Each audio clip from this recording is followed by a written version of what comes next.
The prices of housing have become a major issue, especially since the price of housing has increased around 50% nationally since 2020. That is double the inflation rate of around 25% over the last 5 years. So it's become a major issue for a lot of people to actually be able to afford a home.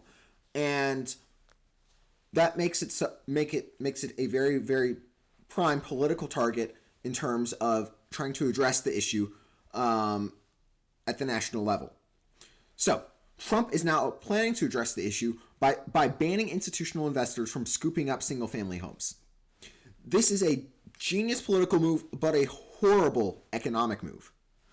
First of all, this political move basically dismantles all of the Democrats' arguments in terms of Trump not addressing the affordability crisis, not addressing housing, and it also basically takes on the position of anti-corporation from the Democrats.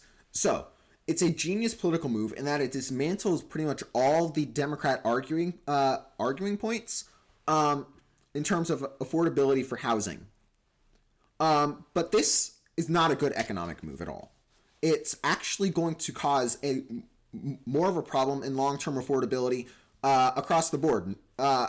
Although it might help it in the short terms, it's also going to only affect that a very, very little. So why do I think that is? So I think it's a problem for multiple reasons. But the first reason is that institutional investors don't actually affect housing prices that much. If you look at this report here, only 2% of the market is owned by large institutional investors with portfolios exceeding 10,000 houses. So large institutional investors are not really the corporations aren't really the ones that are driving up prices. You see this with the fact that it's a tiny market, percent of the market. Only 2% of total real estate is controlled by them. And that means that there's only a couple corporations that actually do have that amount. So it's not really a large factor when considering housing prices. What is more of a factor is the 87% of investors that have 1 to 5 properties that are investment properties. Another group is 4%, which have around 6 to 10. So those are actually the major portions, major groups of people that actually do have investment opportunities, and those are the major people that are actually investing in real estate. They're more likely to be small groups of people, small investors that are just looking for another way to supplement their income. So it's not really large institutional investors that are a problem, and it's not those institutional investors at all. In fact, if Trump truly wanted to do what he's saying, then he should ban people from owning multiple houses. But guess what? That's not going to work either, because people have multiple houses so they can live in multiple places. So that's not going to work either. And it also limits a lot of people's freedom of movement. So that if he tried that, then yeah, that would actually be addressing the problem. But it in no way does by just attacking large corporations, which aren't the actual people that are driving up demand. Another thing is with this is that large institutional investors actually a lot of the times improve cost of living, particularly people for poor people, as they end up doing renting, which costs a lot less than owning a home. Additionally, they also improve on these properties. So whenever they buy a property, if it's a more run-down property, the one that has in a poor condition, a lot of times when the institutional investors come in, they will renovate, they will make sure the heating system's working, the electricity, water. They'll put in internet services. They'll do a whole bunch of things to actually make the property better. And you don't get this without some of those bigger investors that own 1,000 homes, 100 homes, because they won't put the money into it. Additionally, a lot of the times with these institutional investors, it's not just them owning the house too. Again, with improving it, a lot of times you get investors that try to flip houses, buy a house. They buy a house, and if it's in a bad condition or they find a way to improve it, they could build a deck or at renovate it, change the design, build extra rooms, maybe add on a floor if you truly want to go extreme. But in all of these cases, they improve the housing that's there, and it will make it so it's a lot better condition for those houses. So it improves the overall quality of living in the area and makes it so it's better for people to live there. And with that too, if those actual renovations, with those actual renovations, you see a better better standard of living. You'll also see the more investments in the area. You'll get more jobs in the area, as there'll be higher investments. You have to contract people to do the redesigning. You have to contract electricians for improving the electrical system, plumbers. Pretty much, there would be a lot of job increases when you see people that are revitalizing houses like this. So that's going to removing institutional investors will actually result in a worse cost of worse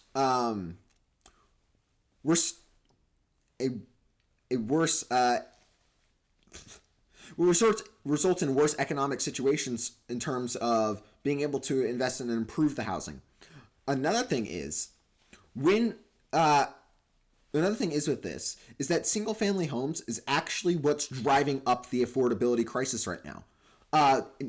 According to this, approximately 75% of land in American cities is constrained by zoning practices that exclusively permit single family residences. This restrictive zoning limits the variety of buildings that can be construction and hinders the ability for low-income families to live in resource-rich neighborhoods. Eliminating single-family zoning can help encourage affordable development in areas long restricted to low-income families. By eliminating single-family zoning, developers can gain flexibility and build more affordable housing types like townhomes, duplexes, or even apartment buildings, thus diversifying housing stock. So, what they're basically saying here is that when you remove with single-family housing, if you have all this single-family housing, you can't build apartments, duplexes, townhomes, and more efficient and cheaper options for low-income families. You can't do that at all with single-family zoning. That is mainly because a lot of the land in single-family zoning is actually not used in housing. A lot of the times, it's just yard space. And all that yard space, if you had like a real estate developer come in and buy up all the family housing in the area and build an apartment for to make it a lot cheaper, you'll get a lot more housing and availability for housing for those lower income families. So you see a lot. So with this restrictive zoning, you'll actually see. With this restrictive zoning, you actually see larger increases in home prices, thus pricing out low-income families. So, the way to actually improve the affordability crisis is to actually get rid of these strict rezoning practices, because they're the ones that are actually driving up the prices.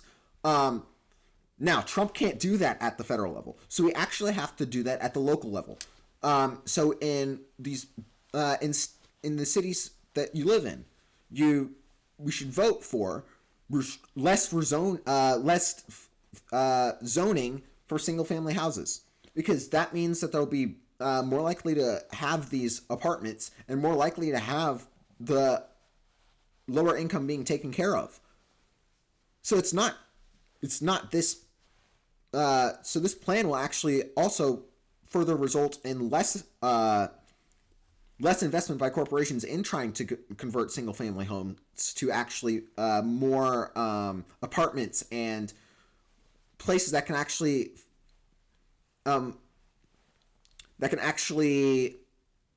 fit these the people that are low income. Because if you limit institutional investing, you'll see that they can't limit the institutional investing in buying single family homes. Then corporations that are trying to set up apartments and build apartments will not be able to buy single homes to take them down and put something better in its place. So this wouldn't actually solve the affordability crisis. It would actually increase it, as now there won't be as much supply in the rental market, and there won't be as much supply for like apartments, cheaper and more affordable housing types, because they can't buy it up. If they can't buy up new housing, then they can't really build anything new there, because you have to buy up single family housing to convert that into apartments. So I don't think this plan is at all good for Trump, at least in terms of economics. As I said, political, it's like a genius political move. But in the long-term health of the economy, I do not think this is a good thing in terms of single-family housing. Another thing with this is, if institutional investing, besides just improving and improving the housing and making it a better condition, and them building something better in replacement of those single-family housing, like apartments and duplexes,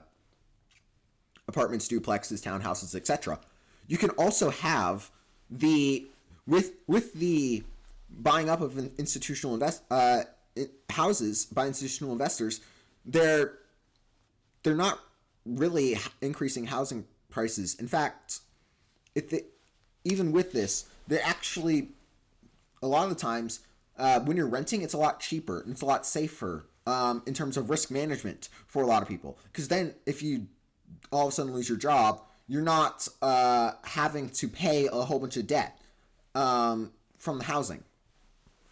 So, and it's also a lot cheaper in terms of being able to live.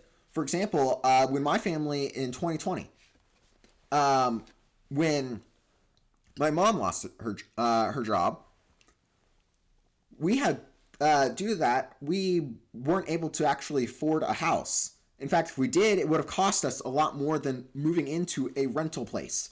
And that's what we did. We moved into, well, first of all, we moved into family housing first with our family.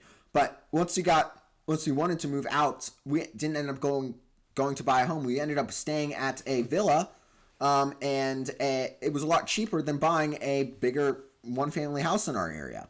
So actually, institutional investors buying up single-family homes and renting them out is actually a lot of times cheaper for the people, and it provides a service too, because a lot of the times with institutional investors, with institutional investors and renting, if something breaks, guess what? The tenant doesn't actually have to pay for the repairs.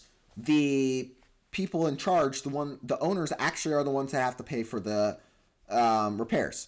They have to pay for, let's say, the heater breaks. They have to come and pay. So that also takes some of the risk takes off some of the risk from the tenant, because then they don't have those types of expenses from actually owning a house.